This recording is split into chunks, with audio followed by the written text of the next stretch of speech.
Selanjutnya, kalau bicara tentang pasangan asam basa konjugasi. Pasangan asam basa konjugasi. Nah, ini kamu tinggal cari pasangannya saja. Misal ada contohnya NH3 ditambah H2O menghasilkan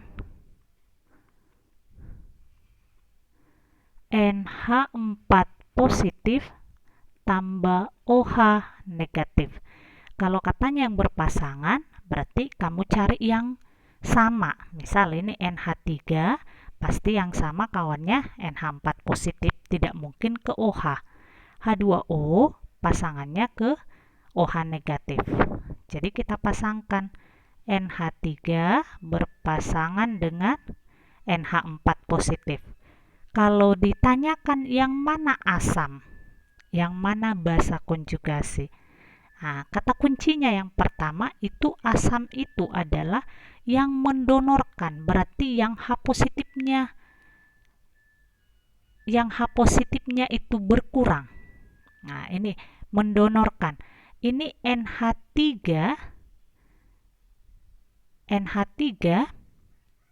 itu H positifnya bertambah menjadi NH4. H positifnya bertambah menjadi NH4.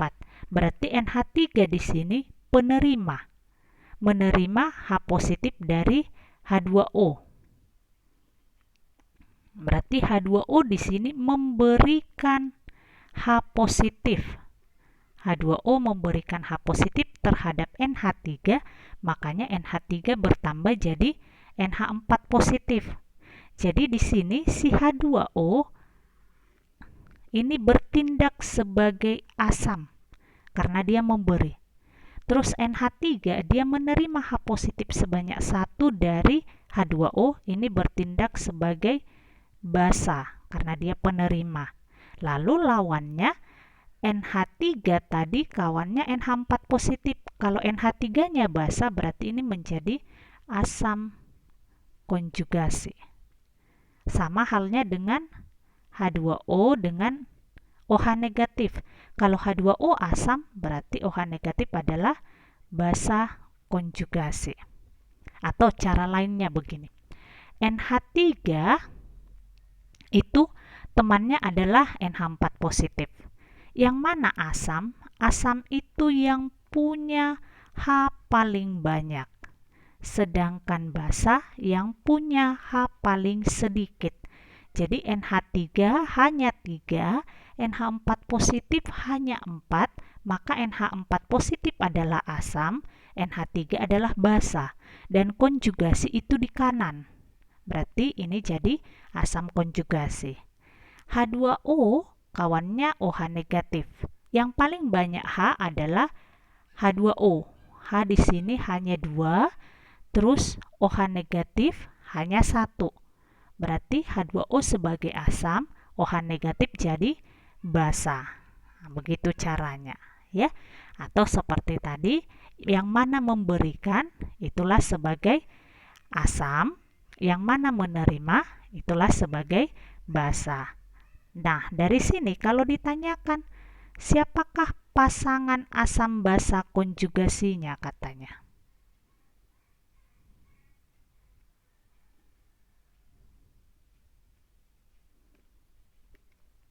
Pasangan asam basa konjugasinya itu berarti NH3 berpasangan dengan NH4 positif, H2O berpasangan dengan OH negatif.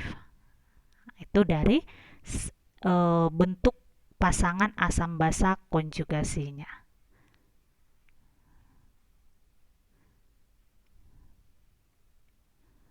Baik, kita lanjut.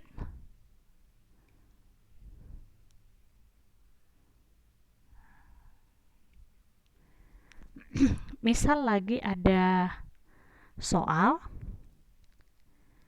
HSO4 negatif ditambah H2O setimbang membentuk SO4 2 negatif ditambah H3O positif.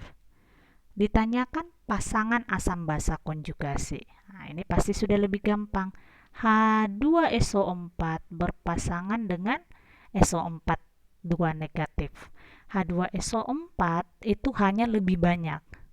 SO4 2 negatif hanya tidak ada. Maka HSO4 ini bersifat asam, sedangkan SO4 2 negatif itu bersifat basa, dan karena di kanan jadi basa konjugasi.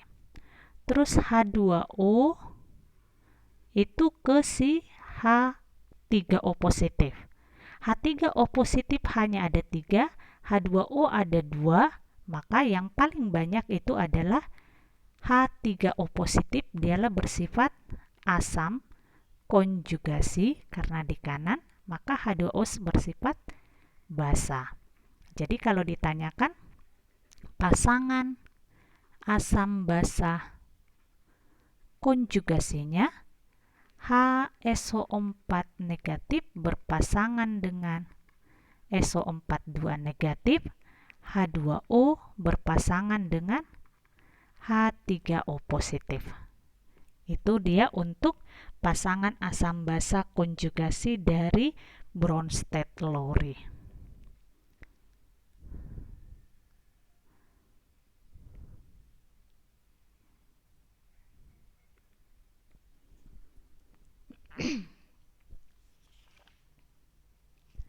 Selanjutnya, kita lihat teori asam basa Lewis. Teori asam basa Lewis. Untuk asam basa Lewis, ini bicara tentang pasangan elektron bebas.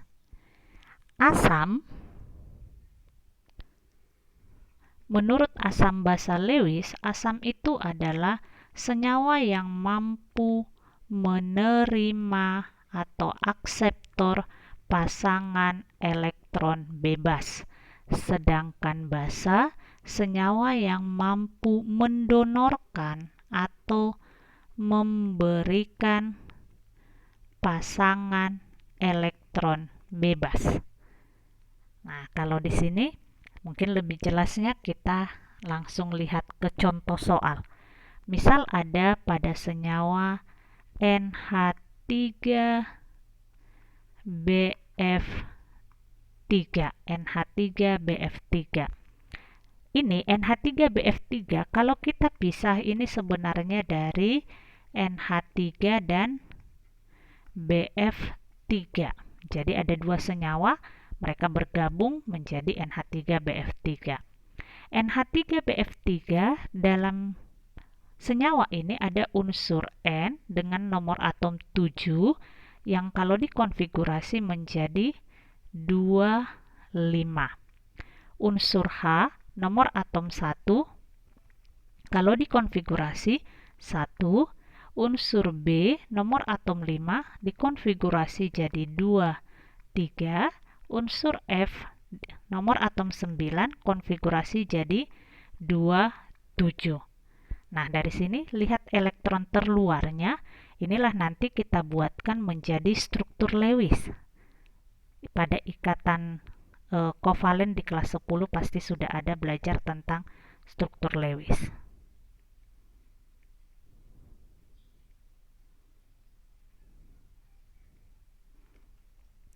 Jadi pada NH3 itu ada unsur N mengikat H sebanyak 3.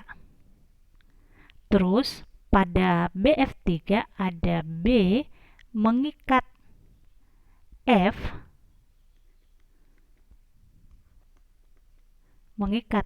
sebanyak 3. Ini hanya saya pindahkan dulu ya.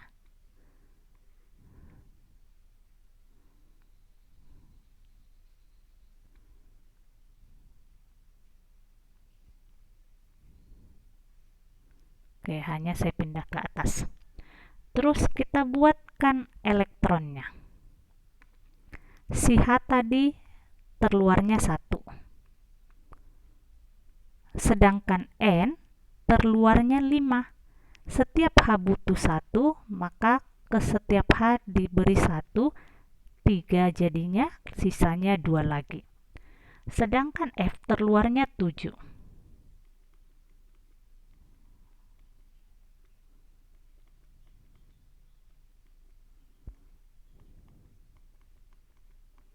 Ini dia untuk si F.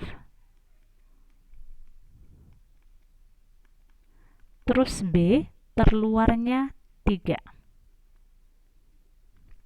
Kalau ingat struktur Lewis di kelas 10, maka ikatannya ini si H itu mengikat 1 dari si N, ini juga mengikat 1, ini juga mengikat 1, ya.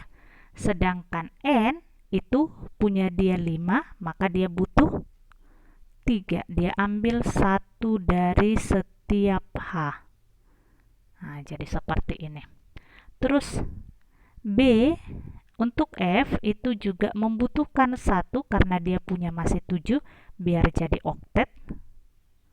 Ini juga dari atas juga. Sedangkan B itu terjadi penyimpangan kaidah oktet, di mana dia tidak bisa menjadi 8 karena yang punya dia 3 dan diikatnya juga cuma 3. Nah, seperti ini. Dan untuk mereka bisa tetap berikatan NH3 dengan BF3, maka punya si N yang bersisa 2 ini dia donorkan terhadap B. Dia kasih 2. Kenapa? Karena si B tadi masih 6. Dia berikan 2.